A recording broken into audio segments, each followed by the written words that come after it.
Bonjour à tous, le but de cette vidéo c'est de comprendre les volumes. Je vais vous expliquer comment j'ai réalisé 800 € en 5 jours sur un trade grâce au volume notamment. Donc on va expliquer mon interprétation, comment on peut avoir une compréhension un petit peu plus claire des volumes et puis comment s'en servir dans son trading. Avant de commencer, laissez un gros pouce bleu, ça fait toujours plaisir, un petit commentaire si vous avez des questions, abonnez-vous si ce n'est pas déjà fait et puis vous pouvez aller en description télécharger votre formation gratuite qui est déjà assez conséquente pour que vous soyez dans la bonne voie dès le début. Allez, c'est parti. Ok, donc avant d'aller sur les graphiques, qu'est-ce qu'un volume? Donc un volume, si vous voulez, c'est un compteur de contrats qui va nous compter quotidiennement, ou tout dépend de la période que vous définissez, les volumes de transactions qui sont échangées, donc le nombre d'actions échangées. Pour avoir le volume de transactions en dollars ou en euros, il vous suffit de multiplier le volume par le prix de l'action. Alors, vous commencez à me connaître, j'apprécie les actifs avec du momentum, je vais tout le temps sur les actifs qui ont de la patate, qui sont sous accumulation, soit des institutions, soit des particuliers, parce que j'essaye d'être tout le temps sur un actif qui est à sens unique, mettre mes capitaux sur un actif qui a des probabilités de continuer son ascension, même si quand on débute, ça fait peur d'aller sur des actifs qui ont déjà augmenté de 50, 100, 200%.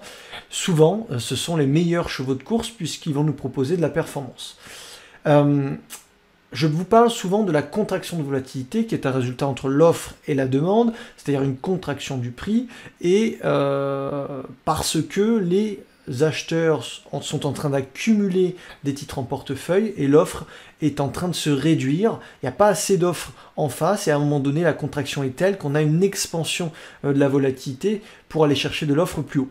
Alors, les volumes, comment les interpréter dans ce système-là? C'est simple, c'est que quand vous avez cette contraction du prix, donc soit définie par des bougies, soit par des bandes de Bollinger, soit n'importe quel indicateur de volatilité, vous devez observer une liquidité des volumes qui s'amenuisent, qui s'épuisent, et c'est comme ça qu'on repère une expansion à venir et vraiment une contraction de l'offre réelle. Des fois, on peut avoir une contraction de la volatilité, mais pas forcément une contraction des volumes. Le mieux, c'est d'avoir les deux, contraction de volatilité, contraction des volumes, ce qui vous permet d'avoir un actif qui va être souvent explosé, être à sens unique et qui va nous proposer des gros risk-reward. On prend un exemple, Nixoa sur le marché bruxellois, donc une grosse impulsion, on passe de 4 à 12, donc je vous disais, l'actif prend quasiment 300%, hein, si je dis pas de bêtises, ouais, un peu moins, 230. Et puis elle vient latéraliser sur sa moyenne mobile 10 et puis commence à contracter au niveau de la volatilité. Okay, on voyait que ces deux bougies ici à faible volatilité ont commencé à avoir une diminution des volumes, donc c'est ce qu'on doit observer sur notre graphique. Quand on est en train de latéraliser, en train de contracter au niveau de la volatilité, on veut absolument voir les volumes se diminuer, se tarir, parce que ça nous montre que les acheteurs ne passent pas vendeurs et qu'il y a peu d'offres vendeuses sur le marché. Et à un moment donné, quand on va avoir une contraction de prix comme ici, avec des volumes qui sont assez drastiques, c'est assez faible, vous allez voir que on va avoir une explosion de la volatilité. Donc moi j'ai repéré ces 4 bougies de latéralisation avec une bougie rose ici de faible volatilité. Vous avez une contraction également du prix en 1 heure, mais ce qu'on observe et ce qu'on doit observer avant tout, c'est, regardez sur cette bougie, la contraction de volatilité, regardez la contraction de volatilité ici. Et en plus, la volatilité continue de se contracter les 2 jours qui suivent. Alors moi, je suis déjà en position. J'ai déjà pris position à 11,50 € avec un stop loss à 10,85 €. Mais vous voyez ces deux bougies rouges qui sont extrêmement peu volatiles. Hein. Le range moyen sur la journée ou le range total est vraiment ridicule. Et on voit qu'on a vraiment des bougies ici qui sont donc des compteurs de contrats qui sont ridicules. On a vraiment des volumes qui sont au plus bas depuis quasiment 2 mois. C'est ce qu'on veut observer dans une tendance haussière. On veut observer un gros mouvement, une latéralisation, une contraction de la volatilité, et on veut absolument voir cette contraction des volumes. Si on voit cette contraction des volumes avec la contraction de volatilité, souvent vous êtes au début d'un mouvement qui va être assez important. Et c'est ce que j'ai déterminé sur Nixoa, achat à 11,50, stop loss à 10,85. J'ai aujourd'hui pris mes profits, il me reste à peu près 10-15% de la position qui court.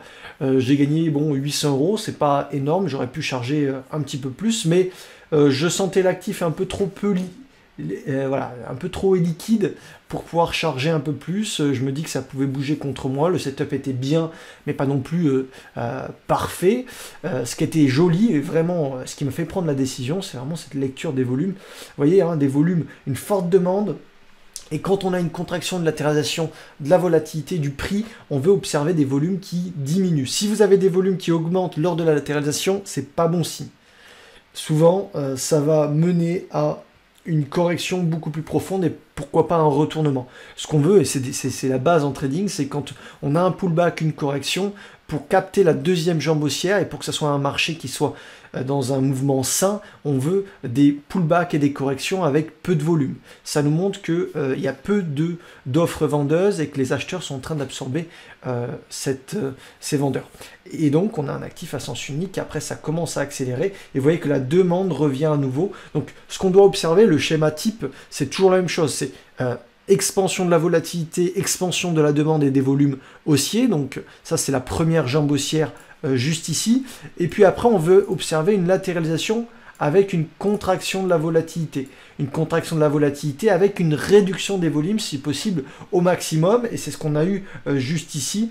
Et derrière, nouvelle expansion du prix, simplement parce que il n'y a plus d'offres ici. Et donc, pour rassasier ces acheteurs qui sont tout le temps à la recherche de titres sur Nixoa, comme je l'étais, eh ben, il faut absolument qu'on aille beaucoup plus haut pour chercher de l'offre et rassasier ces acheteurs. Donc il faut vraiment comprendre cette relation entre l'offre et la demande, le prix et les volumes. On a en réalité besoin de rien d'autre sur les marchés, prix, volume, et voilà, donc les volumes, c'est extrêmement important. Je peux vous montrer d'autres exemples où les volumes ont été décisifs dans ma prise de position. Regardez, alors ça, c'est des trades que j'ai pris. Première impulsion ici, c'est assez simple, hein. Première impulsion. Ah, attendez, je vais supprimer ici. Hop. Tac. Première impulsion ici, on a une augmentation des volumes. Ce qui fait qu'on a une augmentation de la demande et de l'activité des opérateurs. Très bien. Maintenant, on a un pullback. Donc on doit avoir un pullback avec une contraction de la volatilité, ce qu'on a ici. Et vous voyez qu'on a une contraction de l'offre. Et ça, c'est primordial. Si on a de l'offre qui est trop importante, eh bien, on n'aura pas un pullback et une nouvelle jambe haussière, on aura tout simplement une éventuelle dynamique inverse et un retournement de situation. Donc c'est pour ça qu'on a une nouvelle jambe haussière, c'est parce que l'offre et les volumes sont réduits juste avant l'expansion.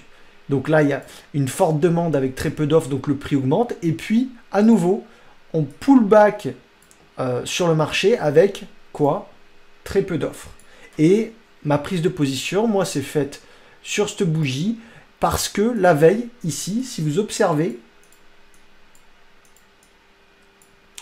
on est sur le volume le plus faible depuis 3-4 mois. Ok, c'est pas anodin, c'est pour ça que derrière il y a eu une explosion. Nous, ce qu'on veut, c'est expansion, contraction, contraction du prix, des volumes, expansion. L'expansion va avoir lieu parce que on a eu la contraction juste avant. Ok, et ainsi de suite. Et là, on a à nouveau une expansion et une demande qui est un peu plus importante que la normale. Ok, donc il faut bien comprendre cette relation entre l'offre et la demande et les volumes, entre le prix et les volumes, expansion, expansion de la volatilité, contraction du prix, contraction des volumes. Si on n'a pas une contraction du prix ni une contraction des volumes, attention, c'est rarement un pullback, c'est ce que je vous disais juste ici, il y a des chances que ça se renverse et qu'on ait un retournement. Expansion, volume, contraction, contraction du prix et des volumes. Expansion. Ok, et ça c'est valable pour tout, hein. Tous les trades que j'ai pris, c'est quasiment que ça. Alors, il n'y a pas tout le temps les volumes. Regardez ici, hop, on va supprimer tout ça. C'était ma gestion sur des profits sur le titre. Expansion. Croissance des volumes, de la demande. Les opérateurs sont en ébullition, ils ont envie d'acheter ce titre pour X ou Y raison. Correction avec contraction ici. Contraction ici. Diminution de l'offre. Regardez sur le jour ici. Ah, attendez. Hop. Regardez. On est sur la journée où il y a le moins de volume depuis un mois et demi. et derrière expansion. Ok? Donc comprenez cette relation entre l'offre, la demande, le prix et les volumes, c'est extrêmement important. On veut, dans un premier temps, un gros mouvement, une grosse première jambe haussière avec des volumes, du momentum. Derrière, on veut que l'actif latéralise, se pose, contracte en volatilité, si possible, contracte au niveau des volumes. Et là, vous jouez la transition, vous achetez à la cassure. Derrière, on est censé accélérer parce que l'offre est réduite, la demande est toujours présente. Et c'est ce qui va créer cette deuxième jambe haussière. Voilà, ça fait à peu près 10 minutes, une petite vidéo, mais qui est très importante. On est vraiment dans le cœur de ce qu'il faut savoir en swing trading. Tout le reste, c'est vraiment du surplus. Les indicateurs, c'est du surplus. Faut bien comprendre le prix, l'action du prix, la relation entre l'offre et la demande et les volumes. C'est la chose la plus importante. Donc voilà. Salut!